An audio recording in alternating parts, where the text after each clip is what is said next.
Bismillahirrahmanirrahim. Assalamualaikum warahmatullahi wabarakatuh.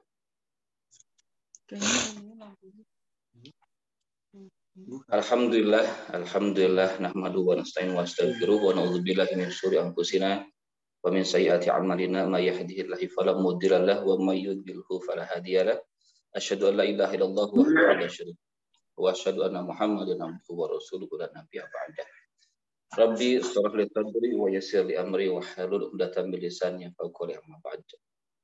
Alhamdulillah pada hari ini kita bisa bertemu lagi, berkumpul lagi dalam kesempatan yang insya Allah berkah, yang insya Allah satu amalan, satu pekerjaan, satu aktivitas yang mudah-mudahan ini menjadi salah satu tanda dan rela mempunyai satu hubungan yang sangat kuat dan pas dengan hadis yang akan kita bahas, yang insya Allah yaitu tentang masalah istiqomah. Kenapa kita melakukan aktivitas setiap subuh di weekend itu sudah beberapa terus sampai berapa ini 80 lebih, dan terus berusaha untuk istiqomah, dan hadis yang sedang atau akan kita bahas tentang masalah iman dan istiqomah juga. Masya Allah, mudah-mudahan yang hadir di sini saya sapa terlebih dahulu, semoga diberikan kesehatan, kekuatan, dan keistiqomahan untuk menjalankannya.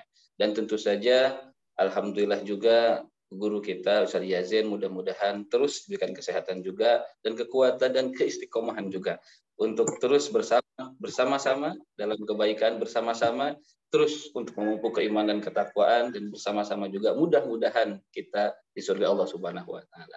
Terima kasih Syekh Ustaz Yazin yang selalu hadir, berusaha hadir sekalipun Masya Allah luar biasa dengan segala kesibukannya, dan juga kepada seluruh peserta yang selalu hadir juga. Hari ini ada 31 yang biasanya lebih daripada 50. Mungkin ada beberapa kegiatan atau aktivitas. Insya Allah kita akan terus tunggu. Kita mulai saja kegiatan kita kali ini dengan ucapan Bismillah bersama-sama. Bismillahirrahmanirrahim. Gimana Ustaz? Sehat Ustaz? Alhamdulillah, alhamdulillah. Sedikit masuk angin, tapi insya Allah tidak. Kemarin, wah cerita kemana nih? Nah, kemarin itu ada syuting di Ciwidey, di danau di salah satu danau di Ciwidey ya. Cuacanya lumayan dingin dan hujan, jadi ini masuk angin. Kebetulan di Patenggang ya Ustaz ya. Kebetulan saya orang Ciwidey juga dan dekat dengan Patenggang juga. Ya, kalau tahu nanti kemarin ya pentak-pentakan bisa mampir ke rumah gitu kan. Kalau tahu di Ciwidey itu. Masya Allah. Alhamdulillah barakallah. Mudah-mudahan terus mendapatkan keberkahan aktivitasnya. Allahumma shalli ala sayyidina Muhammad wa ala ali sayyidina Muhammad. Tanpa berpanjang kalam lagi, mudah-mudahan kita bisa mendapatkan ilmu, dan insya Allah pasti akan mendapatkan ilmu yang pasti adalah bagaimana kita mengamalkan ilmu kita yang akan kita dapatkan hari ini. Di hadis tentang iman kepada Allah dan juga tentang istiqomah, seperti biasa mudah-mudahan nanti ada waktu untuk kita berdiskusi ataupun kita saling bertanya apabila ada beberapa hal yang ingin ditanyakan kepada Ustadz di sesi yang kedua setelah pemaparan tentang hadis Arba'in yang ke-21 ini. Kita akan langsung saja, kami persilakan Ustadz. Baik Ustadz Fajar, jazakallah khair, barakallahu fiik. Ibu-ibu, bapak-bapak yang saya cintai karena Allah Subhanahu wa taala, assalamualaikum warahmatullahi wabarakatuh. Alhamdulillahirabbil alamin. Alhamdulillah wassalatu wassalamu ala ibadihi alladhina istafa. Alhamdulillahilladzi hadana li hadza wa ma kunna linahtadiya laula an hadana Allah.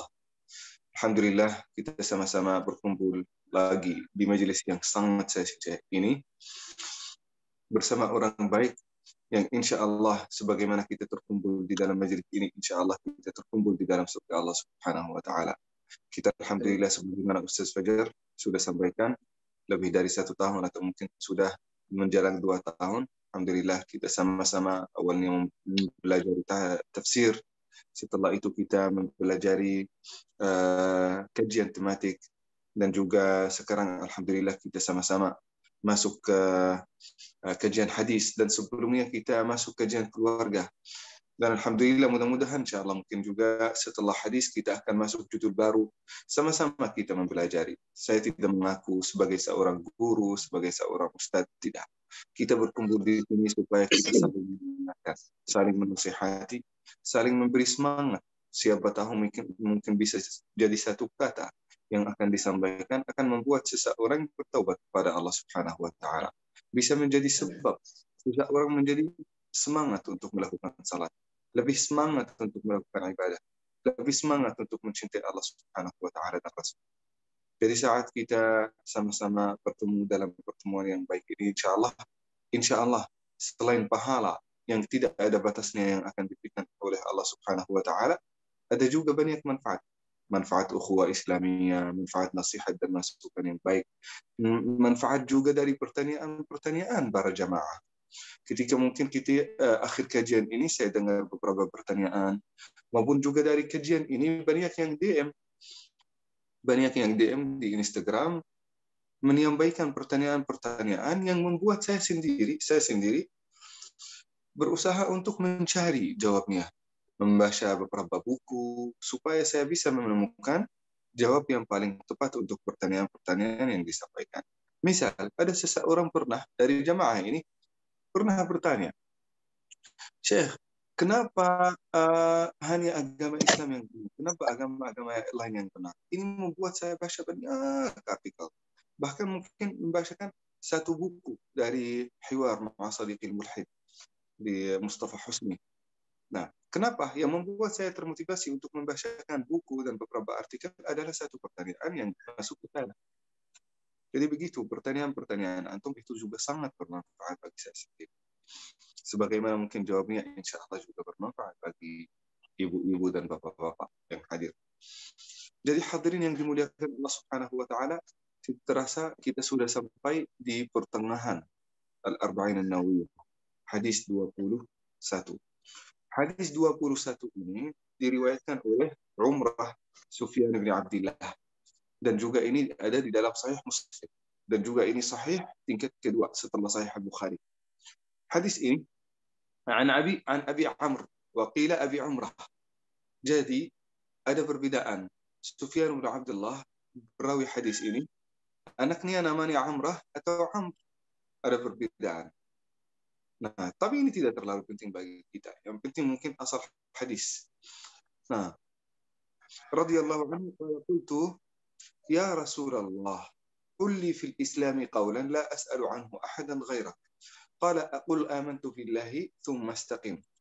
Nah, dari Abi Amr, Sufyan bin Abdillah radhiyallahu anhu, ia berkata, aku berkata, wahai Rasulullah, katakanlah kepadaku suatu perkataan dalam agama Islam yang aku tidak perlu bertanya tentangnya kepada seseorang selainmu ya Rasulullah. Nah, jadi ini khusus dari Rasulullah kepada saya. Saya tidak perlu bertanya kepada orang lain. Pasti yang akan disampaikan oleh Rasulullah itu sudah cukup. Ini maksud Sufyan bin Abdillah. Ketika beliau bertanya kepada Rasulullah Sallallahu Alaihi Wasallam, ingin nasihat dan masukan dan satu kalimat yang khusus disampaikan kepada Sufyan bin Abdillah. Kata Rasulullah Sallallahu Alaihi Wasallam, katakanlah, aku beriman kepada Allah, kemudian istiqamalah. Nah, Rasulullah Sallallahu Alaihi Wasallam menyampaikan kepada Sufyan bin Abdillah, qul amantu billah, katakanlah saya beriman kepada Allah, lalu lakukanlah istiqamah. Allah. Ini sebenarnya banyak manfaat-manfaat dari hadis ini yang perlu mungkin kita perhatikan. Nah, apa yang kita perlu perhatikan dari hadis ini, teman-teman, ibu-ibu, bapak-bapak yang dimuliakan Allah Subhanahu wa taala, yang perlu tahu, Rasulullah Sallallahu Alaihi Wasallam ketika diminta untuk nasihat, beliau tidak menyampaikan ceramah sampai 1 jam, 2 jam, setengah jam. Ini kalau beliau ingin nasihat kepada jamaah, pasti akan dalam bentuk ceramah, dalam bentuk tausiah, dalam bentuk kultum atau khutbah. Ini kepada jamaah. Tetapi kalau ada seseorang datang kepada Rasulullah Sallallahu Alaihi Wasallam, bertanya kepada Rasulullah, ya Rasulullah, saya ingin nasihat. Maka nasihat Rasulullah Sallallahu Alaihi Wasallam pada tingkat itu akan sangat mukhtasar. Apa artinya mukhtasar? Sangat singkat. Nah, Sufyan bin Abdullah ini beliau berasal dari At-Taif. Beliau masuk agama Islam ketika Rasulullah Sallallahu Alaihi Wasallam berhijrah ke At-Taif. Masih ingat Bapak dan Ibu ketika Rasulullah Sallallahu Alaihi Wasallam hampir bersama sahabat putus asa dari dakwah kepada kafir-kafir di Quraisy karena mereka mengganggu Rasulullah Sallallahu Alaihi Wasallam sampai-sampai ingin membunuh Rasulullah Sallallahu Alaihi Wasallam, kan? Kafir-kafir di Quraisy. Setelah itu Rasulullah Sallallahu Alaihi Wasallam berjalan ke At-Taif. Dakwahnya ditolak oleh kaum Taif. Bukan hanya itu, mengumpulkan orang gila, anak-anak kecil, dibekali dengan satu karung terisi dengan batu-batu, melempar Rasulullah Sallallahu Alaihi Wasallam dengan ratusan bahkan ribuan batu-batu sampai hancur kepala Rasulullah Sallallahu Alaihi Wasallam. Ini penolakan yang luar biasa dari At-Taif. Salah satu orang yang beriman dan juga masuk agama Islam dari dakwah Rasulullah Sallallahu Alaihi Wasallam ketika beliau ke At-Taif adalah perawi hadis ini, Sufyan bin Abdullah. Luar biasa. Memang itu kejadiannya sangat menyedihkan, apalagi sangat menyakitkan Rasulullah Sallallahu Alaihi Wasallam. Tetapi alhamdulillah ada beberapa orang yang masuk agama Islam, di antaranya adalah Sufyan bin Abdullah, perawi hadis ini, ada pahlawan hadis ini. Nah, Sufyan bin Abdullah sebenarnya tidak meriwayatkan banyak hadis karena banyak kesibukan, bisa jadi ya, banyak kesibukan tijarah, kesibukan jihad, kesibukan mencari nafkah untuk keluarga. Beliau hanya meriwayatkan 5 hadis. 5 hadis Sufyan bin Abdullah.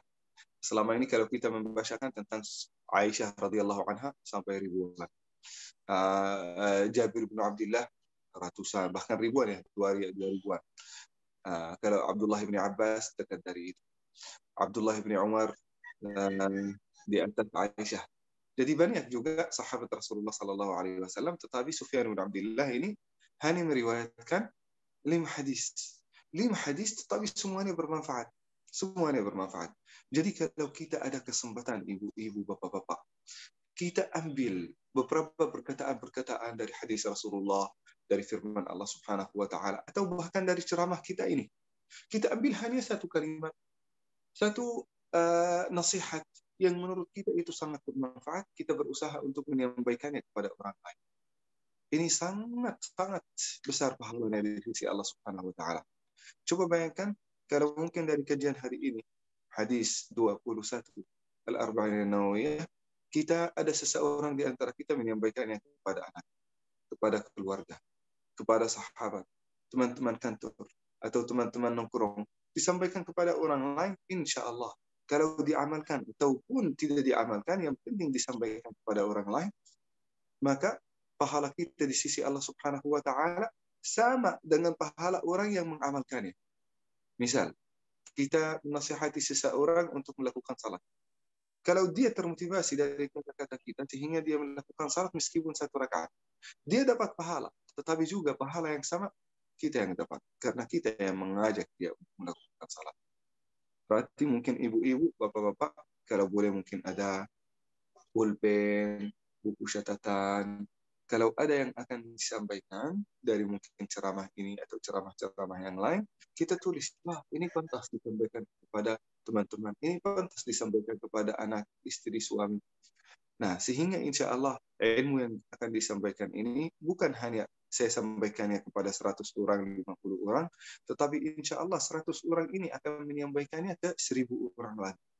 Sehingga manfaatnya jadi 1100 orang. Dan 1000 ini akan juga menyampaikannya kepada orang lain, sehingga insya Allah ratusan ribu dari nasihat-nasihat yang akan disampaikan insya Allah akan bermanfaat bagi mereka. Jadi hadirin yang dimuliakan Allah Subhanahu Wa Taala, hadis ini Rasulullah Sallallahu Alaihi Wasallam bersabda, "Qul amantu billahi tsumma istaqim." Katakanlah saya beriman kepada Allah, lalu istiqamah. Lihat, iman itu katakan, kata Rasulullah katakanlah. Berarti kalau setiap orang di antara kita bisa mengaku iman, saya beriman. Setiap orang bisa kan, asal punya lidah. Saya sudah beriman. Nah, kata Rasulullah Sallallahu Alaihi Wasallam, tidak, itu perlu dibuktikan. Bagaimana bisa dibuktikan? Tsumma istaqim. Nah, dibuktikan dengan istiqamah. Istiqamah apa? Istiqamah dalam cinta kepada Allah Subhanahu wa taala. Nah, istiqamah qalbu dan juga istiqamah jawarih, istiqamah anggota badan. Jadi ada dua istiqamah, teman-teman. Jadi istiqamah lewat hati, kita cinta kepada Allah Subhanahu wa taala. Kita ikhlas kepada Allah Subhanahu wa taala. Amal pun itu semata-mata karena Allah Subhanahu wa taala. Dan juga ada istiqamah jawarih, istiqamah anggota badan. Kita bekerja, melakukan ibadah sesuai dengan perintah Allah Subhanahu wa taala. Jadi kita mengatakan dan membenarkan kata-kata iman kepada Allah Subhanahu wa taala dengan apa? Perasaan. Dengan apa? Dengan melakukan. Nah, tidak cukup hanya perasaan. Tapi kalau ada perasaan yang jujur, pasti akan diikuti dengan ikhtiar, melakukan, berusaha. Pasti, pasti. Kalau ada seseorang mencintai istrinya atau istri mencintai suaminya, tidak cukup hanya ngaku aja. Tidak cukup hanya mengatakan saya mencintaimu. Enggak, harus ada perasaan. Kan? Kalau sudah ada perasaan, pasti ada ikhtiar melakukan. Pasti. Kita tidak akan mengatakan, ada seseorang yang benar-benar cinta, tetapi dia tidak ikhtiar untuk melakukan sesuatu yang membuktikan cintanya. Nah, tidak mungkin, tidak mungkin. Berarti tidak cinta, tidak ada perasaan. Yang membuktikan bahwasanya ada cinta di dalam hati adalah perbuatan setelahnya. Adalah ikhtiar dan berusaha untuk membuktikan cinta itu. Nah, begitu juga kepada Allah Subhanahu wa taala. Kita ini sudah beriman, kita sudah mengatakan ya Allah, kami sudah termasuk orang muslim, kami sudah beriman ya Allah. Ya Allah. Nah, bagaimana buktinya? Buktinya kita sudah cinta kepada Allah Subhanahu wa taala. Bagaimana kita sudah tahu dan yakin cinta kita kepada Allah Subhanahu wa taala itu sudah acceptable, bisa diterima? Kalau diikuti dengan amal soleh. Apakah kita melakukan salat lima waktu? Apakah kita melakukan apa yang diridai Allah Subhanahu wa taala? Apakah kita memperhatikan ayat-ayat Al-Quran dan mengamalkannya? Apakah kita mendahulukan firman Allah Subhanahu wa taala dan perintahnya di atas syahwat kita dan keinginan kita sendiri? Itulah yang membuktikan. Nah, dan tidak usah, tidak perlu, ibu-ibu, bapak-bapak, tidak perlu kita saling mengevaluasi. Semua yang disampaikan ini untuk evaluasi diri sendiri. Karena kita tidak bisa membuka hati seseorang dan melihat ada cinta Allah Subhanahu wa taala di dalam hati ini atau tidak. Tidak usah. Kita hanya menyampaikan ini supaya kita evaluasi diri kita sendiri. Jadi ini perlu kita mengulangi lagi ya. Jadi katakanlah, aku beriman kepada Allah, kata Rasulullah SAW. Katakanlah saya sudah beriman, tetapi tidak cukup hanya kita mengucapkan, tetapi buktikanlah dengan istiqamah. Istiqamah itu dua. Istiqamah qalb, istiqamah hati. Jadi perasaan, cinta, mendahulukan, niat yang lurus, semuanya diluruskan. Semuanya hanya semata-mata karena Allah Subhanahu wa taala. Bukti itu sudah ada. Allah Subhanahu wa taala di dalam hati kita adalah apa yang akan dilakukan oleh kepada kita. Mata kita akan memandang yang diridai Allah Subhanahu wa taala. Lidah kita akan berkata yang diridai Allah Subhanahu wa taala. Telinga kita, tangan kita, kaki kita, semuanya akan melakukan istiqamah, amal salih sesuai dengan apa yang diperintahkan oleh Allah Subhanahu wa taala. Kata para ulama, al-istiqamah min al-akabir la yutiquha illa al-akabir. Apa artinya la yutiquha illa al-akabir? Tidak ada orang yang bisa melakukan istiqamah kecuali orang yang besar di sisi Allah Subhanahu wa taala. Kenapa? Kenapa hanya orang besar? Karena itu kadang-kadang tidak sesuai dengan keinginan manusia ya. Manusia kadang-kadang penasaran, ingin coba ini. Meskipun maksiat kan? Ingin coba perasaannya sekali sehidup gitu kan? Nah, jadi itu penasaran manusia. Nah, istiqamah itu kadang-kadang manusia juga lupa. Kan? Ini juga manusia diciptakan dengan cara itu. Kadang-kadang lupa, kadang-kadang mungkin semangatnya tinggi, kadang-kadang semangatnya rendah, mungkin karena mungkin faktor hormon, faktor mungkin cuaca, faktor mungkin semangat, faktor motivasi, faktor ilmu. Turun, kadang-kadang naik, kadang-kadang turun. Saat kita turun, bisa jadi kita tidak istiqamah, sehingga meninggalkan beberapa kewajiban dan melakukan maksiat. Nah, orang yang menjaga istiqamah itu hanya orang-orang yang besar di sisi Allah Subhanahu wa taala. Bahkan ketika mereka semangatnya jatuh, saat mereka jatuh, mereka masih beribadah kepada Allah Subhanahu wa taala. Itu sudah dianggap jatuh. Saat mereka jatuh, tidak pernah melakukan dosa dan maksiat, masih istiqamah kepada Allah Subhanahu wa taala. Itu orang yang sangat besar di sisi Allah Subhanahu wa taala. Kenapa? Karena khurujun 'anil 'adat. Karena ini tidak sama dengan adat dan kebiasaan manusia biasa. Tetapi kata Rasulullah sallallahu alaihi wasallam, kalaupun kita nggak bisa, kata Rasulullah ini di dalam hadis yang lain, kalaupun kita nggak bisa, kata Rasulullah sallallahu alaihi wasallam, fasaddidu wa qaribu, fasaddidu wa qaribu. Kata Rasulullah sallallahu alaihi wasallam, kalau tidak bisa istiqamah 100%, maka fasaddidu. Apa artinya fasaddidu? Ikhtiar untuk istiqamah, berusaha mendorong diri, berusaha untuk mengendalikan nafsu kita dan syahwat kita supaya kita bisa istiqamah. Wa qaribu. Kalau tidak bisa tepat melakukan amal yang sempurna, maka dekatilah kesempurnaan, dekatilah yang tepat. Misal kita nggak bisa melakukan salat sunnah sesuai dengan sunnah Rasulullah Sallallahu Alaihi Wasallam, ya udah, kalau nggak bisa sesuai kemampuan, tetapi dekatilah kesempurnaan. Kita nggak bisa khusyuk di dalam salat sampai 100%. Tetapi ya udah, nggak bisa 90%, 80%, 70%. Qaribu, yang qarib, yang terdekat. Nah, kita nggak bisa menjaga selalu pandangan kita 100%. Usahakanlah. Kalau nggak bisa, saddidu wa qarib. Nah, jadi hadirin yang dimuliakan Allah Subhanahu wa taala, istiqamah ini sesuai dengan kemampuan, tetapi kita push diri kita sendiri, mendorong diri kita sendiri supaya kita mengembangkan, menjadikan yang terdekat kepada kesempurnaan. Saddidu wa qaribu.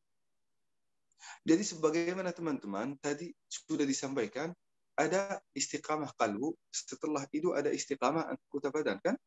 Kenapa kita mulai dengan kenapa kita mulai dengan qalbu? Kata Rasulullah sallallahu alaihi wasallam, "Inna fil jasadi mudghah, idza saluhat saluhal jasadu kulluh." Di dalam anggota badan kita ini, di dalam badan kita ada satu bagian tubuh. Kalau bagian tubuh ini sudah sempurna, sudah baik, maka insya Allah semua anggota badan kita ikut jadi baik. Sebagaimana tadi kita sampaikan, kalau sudah ada perasaan di dalam hati, pasti akan diikuti dengan ikhtiar, dengan amal, dengan usaha. Nah, kata Rasulullah Sallallahu Alaihi Wasallam di dalam hadis ini, nah, di dalam tubuh ada bagian dari tubuh kita, kalau itu baik, sehat, maka insya Allah seluruh badan kita baik dan sehat di sisi Allah Subhanahu Wa Taala. Apa itu ya Rasulullah? Kata Rasulullah, al-qalb. Dalam hati itu sudah baik, perasaannya baik, cintanya baik, niatnya baik, maka insya Allah semua anggota badan akan mengikuti kalbu melakukan yang terbaik. Luar biasa. Jadi utamakan, ibu-ibu, bapak-bapak, bagaimana kita menyempurnakan perasaan kita. Tidak mencintai kecuali Allah Subhanahu wa taala, atau mencintai Allah Subhanahu wa taala dan memprioritaskan Allah Subhanahu wa taala di atas segala hal selain Allah Subhanahu wa taala. Jadi hadirin yang dimuliakan Allah Subhanahu wa taala, dari hadis ini tidak cukup kita hanya berkata aku beriman kepada Allah. Jadi di dalam agama Islam itu tidak cukup hanya ngaku. Tidak cukup hanya ngaku apapun. Muslim, mukmin, orang saleh, tidak cukup.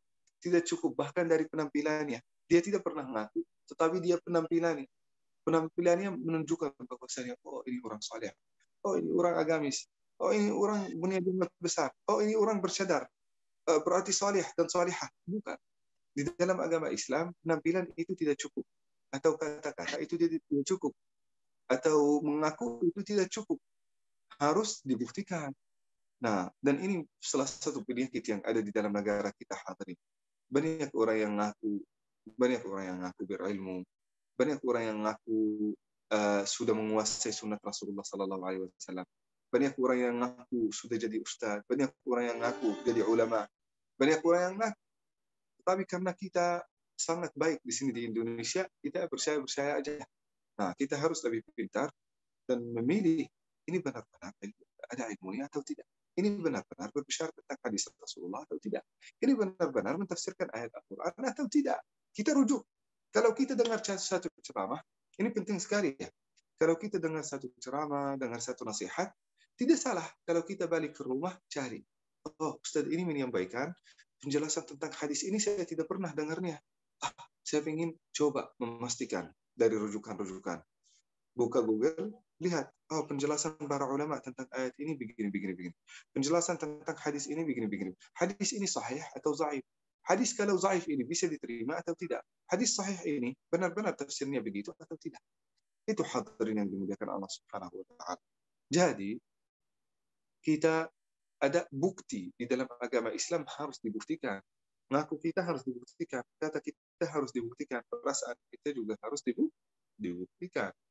Jadi juga kita pun juga tidak mudah juga menerima dari siapapun. Dan juga kita tidak boleh menerima hoax dan juga fitnah dan juga berita-berita dari manapun sebelum kita memastikan. Sebelum kita kopas, sebelum kita copy paste, sebelum kita sebar di grup-grup, kita memastikan hadirin yang dimuliakan Allah Subhanahu wa taala.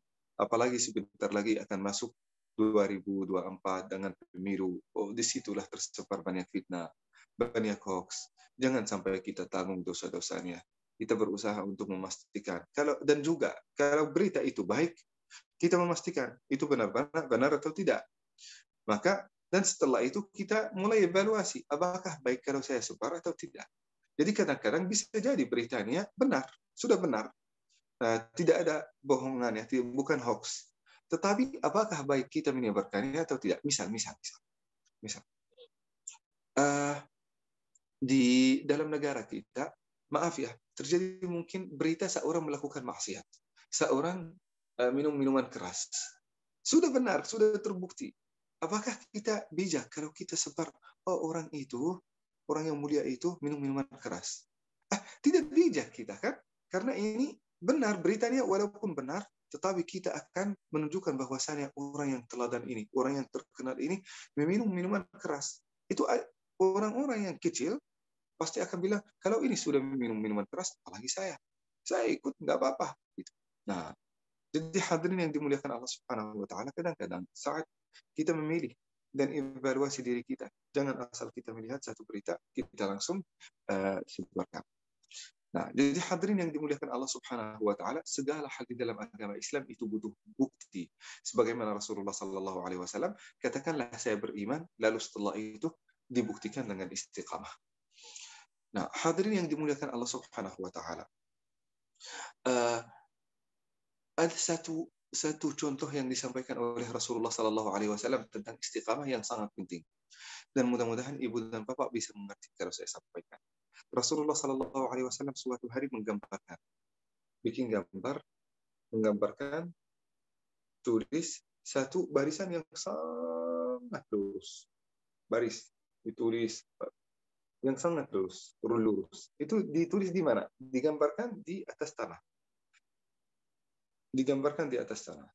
Kata Rasulullah sallallahu alaihi wasallam, ini perjalanan orang beriman menuju kepada Allah Subhanahu wa taala. Dan jalan yang lurus ini, kata Rasulullah, adalah jalan yang paling dekat kepada Rasulullah sallallahu alaihi wasallam. Coba ini jalan yang lurus menuju ujung tangan saya. Begini. Kan?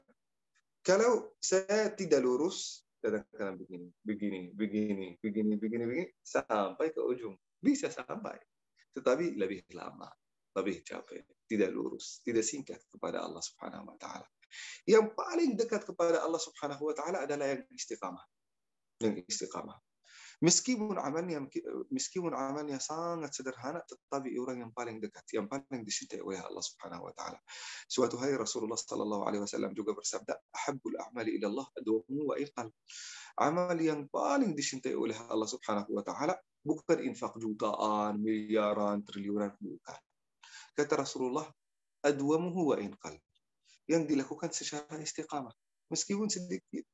Setiap hari 1.000, setiap hari 10.000, setiap hari 20.000. Itu di sisi Allah Subhanahu wa taala jauh lebih besar. Jauh lebih dicintai daripada kita mengeluarkan banyak dari harta kita, tetapi kadang-kadang kita berhenti, kadang-kadang kita tidak semangat, kadang-kadang kita tidak ikhlas. Jadi yang paling dekat kepada Allah, yang paling dicintai adalah istiqamah. Meskipun amalnya sangat sederhana. Apalagi kalau kita istiqamah dengan amal yang besar, itu lebih baik pasti. Nah, Jadi Rasulullah Sallallahu Alaihi Wasallam ketika menggambarkan ini barisan yang sangat lurus. Ketika setelah itu Rasulullah Sallallahu Alaihi Wasallam juga menggambarkan dua tembok, ya, dua tembok, wall, kan? Dua tembok. Tembok ini punya beberapa pintu yang sebelah di pinggir tulisan Rasulullah Sallallahu Alaihi Wasallam, yaitu barisan. Di pinggir barisan itu ada tembok yang punya pintu-pintunya. Pintunya itu sangat indah, sangat menarik, sangat menarik.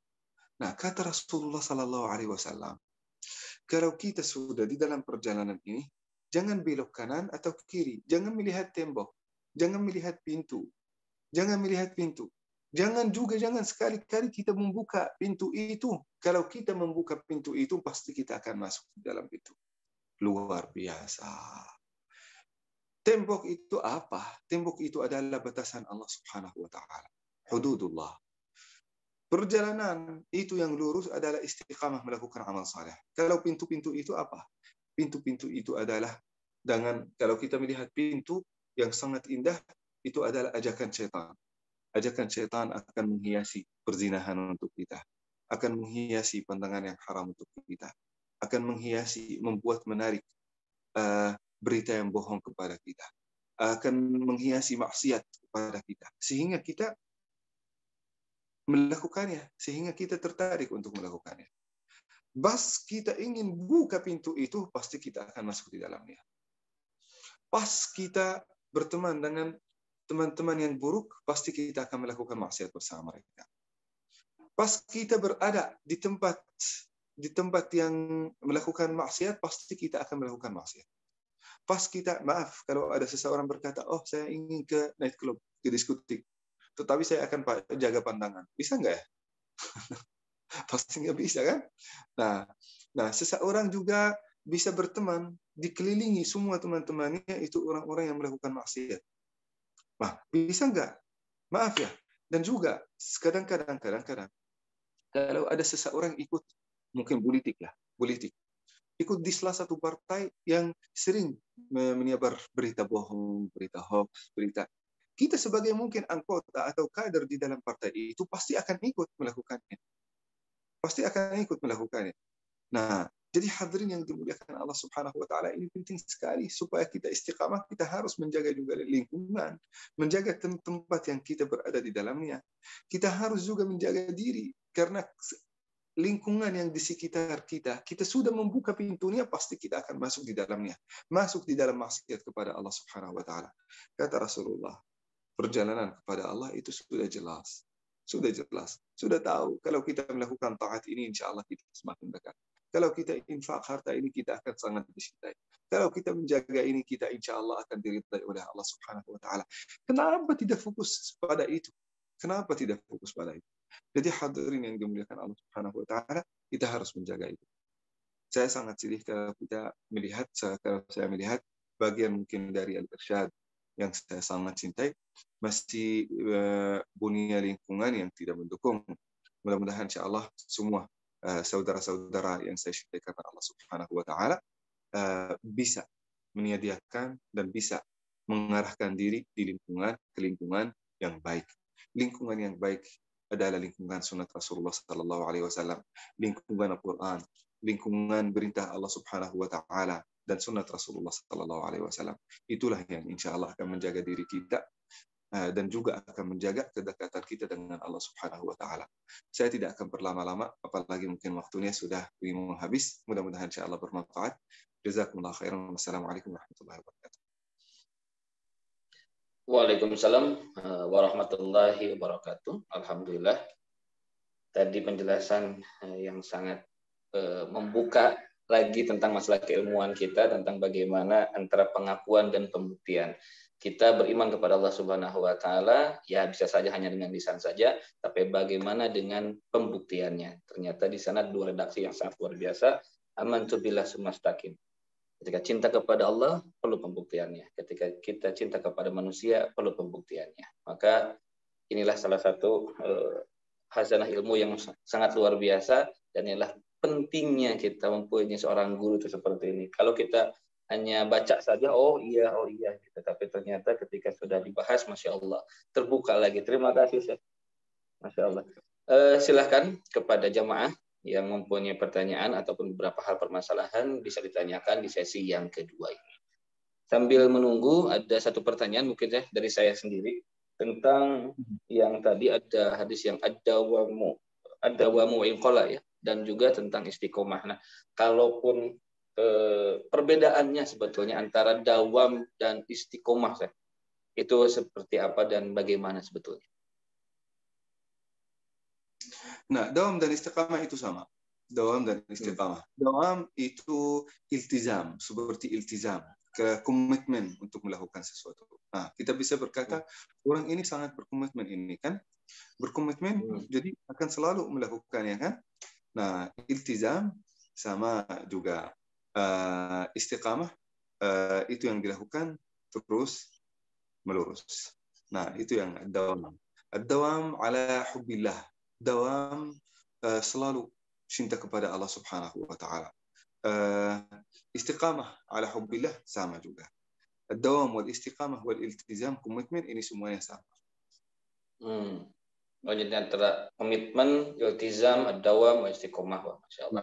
Karena kemarin tuh saya nanya, oh dawam dan istiqomah, sinonim mungkin saja, tapi sedikit ada perbedaan. Mungkin terima kasih. Lalu selanjutnya, seperti biasa ada Kang Zaki. Silakan Kang Zaki. Assalamualaikum warahmatullahi wabarakatuh, Ustadz Syekh. Waalaikumsalam warahmatullahi wabarakatuh. Silakan. Bagaimana caranya kita mengistiqomahkan kayak perjuangan membela agama, tapi ini mengistiqomahkan Pak Ustadz dalam hal membela agama. Baik, Masya Allah. Terima kasih, semangat untuk membela agama Kang Zaki luar biasa ini. Nah, ini tips-tipsnya mungkin Ustadz nih. Bagaimana tipsnya kita bisa terus beristiqomah melanjutkan perjuangan para sahabat seperti ya tentang menjuang agama, Masya Allah. Keren Kang Zaki ya. Ya, kedamaian. Tipsnya ya. Ya, sebenarnya kalau kita ini membela agama itu yang paling pertama kita mulai dari diri kita sendiri ya. Mulai dari diri kita sendiri. Setelah itu kita berusaha untuk orang yang di sekitar kita. Dan setelah itu kita boleh membela agama kita untuk seluruh masyarakat. Nah, apa yang kita perlu lakukan untuk membela agama kita? Yang pertama, kita berusaha untuk merefleksikan yang terbaik dari diri kita sendiri kepada orang lain, sehingga orang lain yang bisa memfitnah agama kita atau ingin merusak agama kita dengan beberapa mungkin alasan melihat, oh ini Masya Allah orang yang membela agama juga akhlaknya akhlak yang baik, dan juga merefleksikan yang terbaik dari agamanya. Coba kalau kita membela agama kita, tetapi kita sendiri akhlak kita masih buruk, akhlak kita tidak mendukung, masih menzalimi banyak orang, menyakiti banyak perasaan banyak orang, maka ini perlu kita menjaga dan merefleksikan yang terbaik dari diri kita sendiri. Setelah itu kita harus menjelaskan yang benar dari agama kita. Nggak usah kita memuji berlebihan, tidak usah kita juga merendahkan yang berlebihan. Ini perlu ilmu. Jadi kita perlu untuk mempelajari ilmu kita, ilmu agama, mempelajarinya, dan juga menyampaikan, ya agama kita sebenarnya begini. Agama kita begini. Nggak usah kita, kadang-kadang ini banyak orang yang berani untuk membela agama Allah Subhanahu wa taala sampai-sampai mereka mengingkari hukum-hukum Allah Subhanahu wa taala di dalamnya. Misal, maaf, banyak di antara orang-orang yang ingin berkata, oh agama Islam itu sangat baik. Ketika agama Islam itu kadang-kadang dituduh, oh Islam itu kan menghalalkan poligami. Orang ini sangat saking sayang kepada Islam, dia bilang, enggak, jangan percaya, poligami itu haram dalam agama Islam. Padahal ada di dalam agama Islam, tapi ada hukumnya. Kalau kita berilmu, pasti kita akan menjelaskan. Misal, ada juga contoh banyak orang yang berkata, oh ini kita tidak akan beriman kepada agama Islam karena agama Islam itu membunuh yang murtad. Kata orang ini, tidak ada sama sekali pembunuhan untuk murtad di dalam agama Islam. Ini berarti menjelaskan yang tidak benar.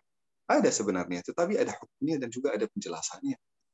Nah, jadi hadirin yang dimuliakan Allah Subhanahu wa taala, saat kita membela dengan cara yang benar, tidak perlu kita mengingkari dan juga malu menyebutkan hukum-hukum Allah Subhanahu wa taala di dalam agama Islam. Nah, jadi menyampaikan yang benar tentang agama Islam itulah insya Allah jadi pembelaan terbaik. Setelah itu kita menjelaskan kepada orang yang belum tahu. Kadang-kadang banyak orang yang menjatuhkan agama Islam atau ingin menjatuhkan agama Islam karena dia belum tahu. Kita berusaha untuk beritahu. Dengan hal itu insya Allah kita bisa membela agama Islam. Baik, jazakallah khair Zaki. Barakallahu fiik. Terima kasih. Masya Allah. Terima kasih. Oke. Kita apakah ada lagi dari chat ataupun yang lainnya? Belum. Nah, saya ada satu ungkapan, bukan ungkapan mungkin ya, tapi banyak sekali orang-orang yang mengatakan seperti ini. Ini pandangan, mungkin saya ingin minta pandangannya untuk saya sendiri, karena ada yang mengatakan ketika, mohon maaf, kasus-kasus yang terjadi ketika sekitar ya beberapa tahun ke belakang, ketika Al-Quran, mungkin ada Al-Quran dan juga agama kita, akhirnya banyak organisasi yang mengatakan kami adalah pembela Islam. Akhirnya ada satu lagi kubu mengatakan Islam itu tidak perlu dibela seperti itu, karena ada pembelanya, yaitu Allah, malaikat, dan yang lainnya.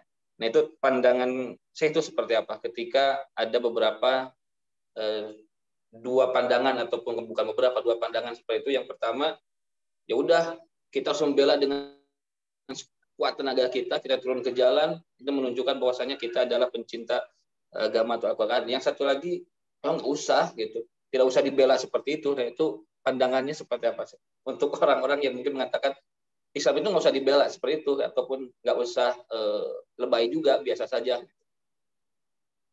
Nah, kalau Islam tidak dibela, Islam ini tidak akan berlanjut.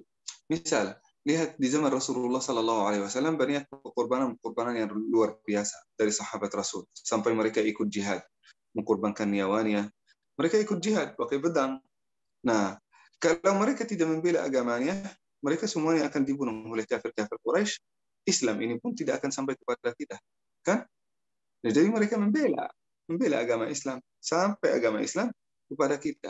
Di zaman kita sekarang banyak fitnah-fitnah yang tersebar tentang agama Islam. Dan juga yang membuat fitnah ini, mereka tidak pernah baca Quran, tidak pernah baca hadis Rasulullah SAW. Kalau kita sendiri tidak membelanya, tidak menjelaskan yang benar, siapa lagi? Jadi perlu kita membelanya, perlu kita menjelaskan yang terbaik tentang agama Islam. Membelanya sesuai dengan kemampuan kita. Kadang-kadang kita bisa dengan tangan sebagai penguasa. Manusia biasa juga bisa lewat lidah. Manusia biasa juga bisa lewat hati. Jadi kita bisa membela agama Islam melalui kemampuan yang kita punya. Dan itu penting dan harus. Masya Allah. Nah, ini salah satu hal yang sangat penting, karena betul fitnah dan juga pandangan berbeda-beda, akhirnya bisa kita masuk ke satu golongan yang, ataupun satu hal yang memang tidak disukai Allah Subhanahu wa taala. Dan satu lagi mungkin dari Abdul Hasim. Silakan Ustaz, silakan Ustaz. Ya Ustaz, maaf nih off cam ini. Assalamualaikum warahmatullahi wabarakatuh. Waalaikumsalam. Barangkali ini saya menyampaikan untuk diri sendiri ya. Ada dalam surat Al-Quran, surat Muhammad ayat ke-7 kalau tidak salah. Ya ayyuhalladzina amanu in tansurullaha yarzuqkum wa yusabbit aqdamakum.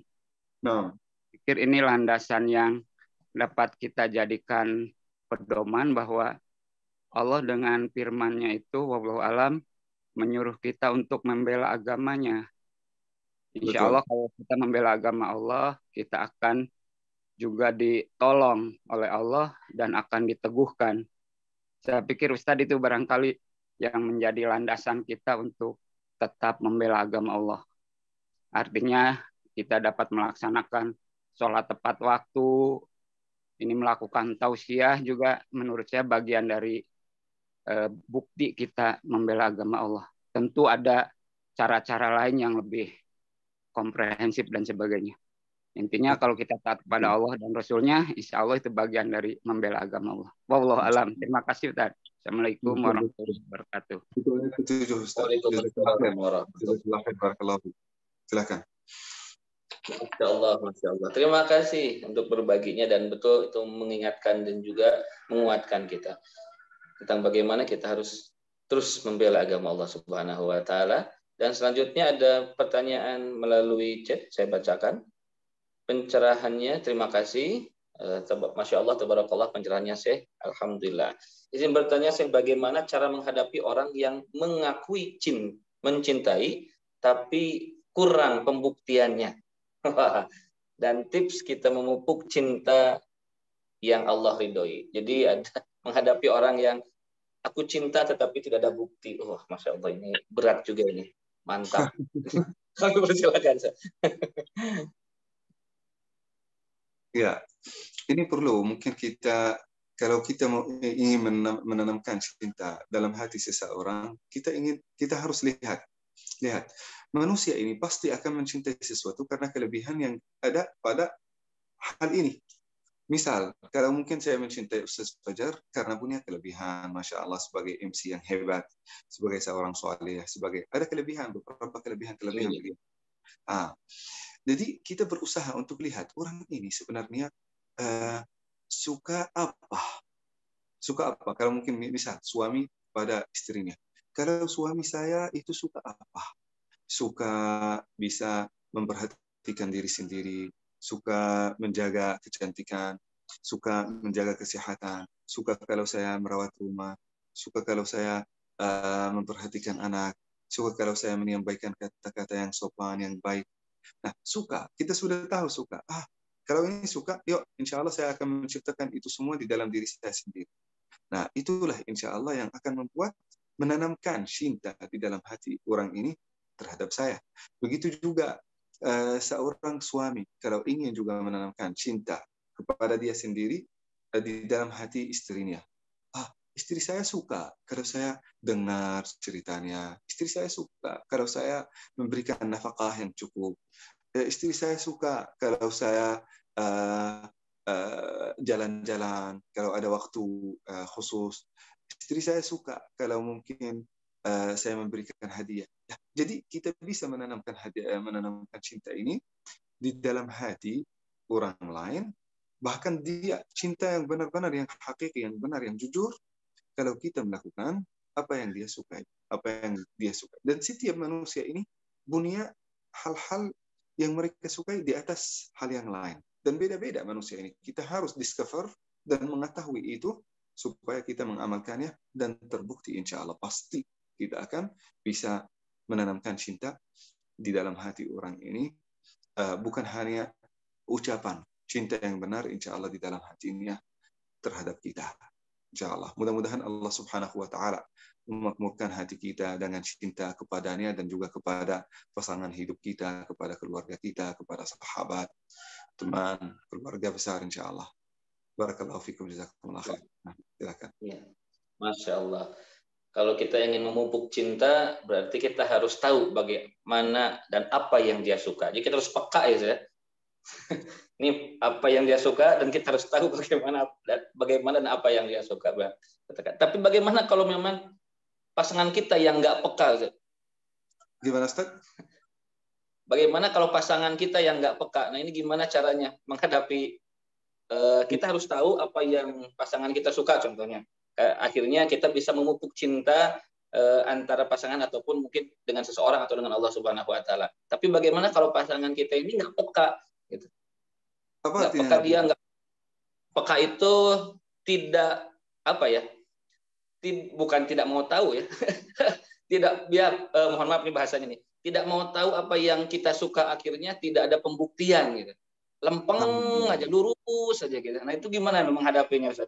Orang yang memang sedikit tidak mau tahu tentang apa yang kita suka. Ya, ini diskusi dan tanya ini tentang hal-hal yang seperti ini, bahkan yang ini dianggap kadang-kadang sensitif. Harus didiskusikan di antara pasangan atau di antara juga teman. Saya kalau ada teman saya, istri saya juga, ini dia berada dekat dari saya sampaikan harus diskusi ini. Kamu suka ini enggak? Kamu tidak suka ini enggak? Gitu.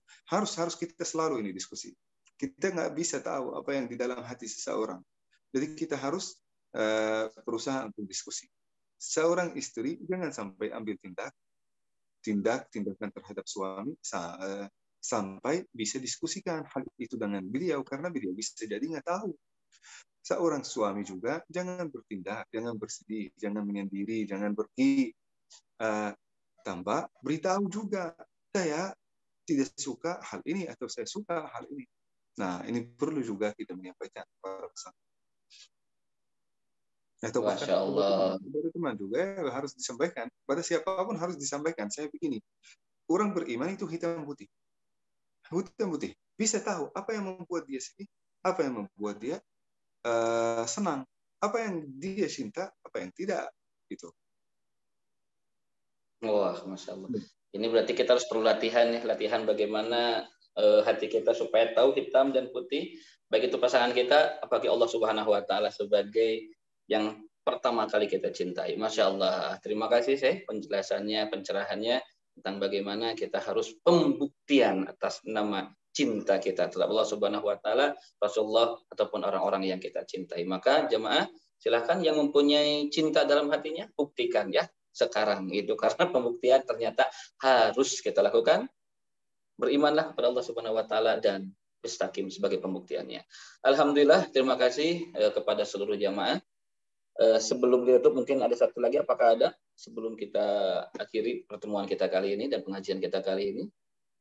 Kelihatannya sudah tidak ada, dengan pertanyaan-pertanyaan yang Masya Allah memberikan semangat bagi kita untuk membela agama kita, semangat untuk membuktikan bahwasanya kita cinta kepada Allah Subhanahu Wa Taala. Syekh, terima kasih untuk hari ini penjelasannya dan yang lainnya, berkah selalu, sehat selalu, dan semuanya juga jamaah, baik itu dari Jamaah Al-Irsyad ataupun yang luar. Insya Allah kita adalah satu keluarga dan kita akan bertemu lagi insya Allah di waktu-waktu yang lainnya. Terima kasih. Sebelumnya mungkin mohon izin untuk mohon maaf, mohon izin untuk saya memimpin doa di akhir pertemuan kita kali ini. Jazakallah khair. Alhamdulillah Rabbil Alamin. Alhamdulillah wa salatan wa salaman ala ibadihi alladhina istafa. Allahumma ja'al tajammu'ana hadha tajammu'an marhuma waj'al tafarruqana min ba'dihi ma'suma wa la taj'al fina wa la ma'ana wa la bainana shaqiyyan wa la mahruma. Allahumma farrij hammal mahmumin wa naffis karbal makrubin wa qadi ad-dayna 'anil madinin. واشف مرضانا ومرضى المسلمين. اللهم آتنا في الدنيا حسنة وفي الآخرة حسنة وقنا واصرف عنا عذاب القبر والنار. سبحان ربك رب العزة عما يصفون وسلام على المرسلين والحمد لله رب العالمين. Alhamdulillahirrahmanirrahim. Terima kasih Syekh atas bimbingannya, baik itu ilmunya, doanya, dan yang lainnya. Saya mengucapkan terima kasih kepada jamaah juga yang telah menyempatkan waktu dari segala kesibukannya, dan insya Allah kita adalah jamaah-jamaah yang dimuliakan dan juga cinta Allah Subhanahu Wa Taala. Insya Allah kita akan bertemu lagi di lain kesempatan dan di waktu yang sama mungkin insya Allah, yaitu di setiap hari Sabtu pagi pada sholat subuh. Mudah-mudahan kita diistiqomahkan dan kita terus berusaha untuk istiqomah. Sebelum ditutup, apakah ada informasi terlebih dahulu, baik itu dari IAS jamaah ataupun yang lainnya? Tidak ada mungkin ya. Baik. Terima kasih. Saya sebagai MC mohon maaf apabila ada kesalahan ataupun keucapan yang kurang berkenan yang saya ucapkan ataupun saya lakukan. Mohon maaf atas segala kesalahan. Pak Jarod Jatul Islam pamit. Terima kasih. Kita bertemu lagi di lain kesempatan. Sekian. Assalamualaikum warahmatullahi wabarakatuh.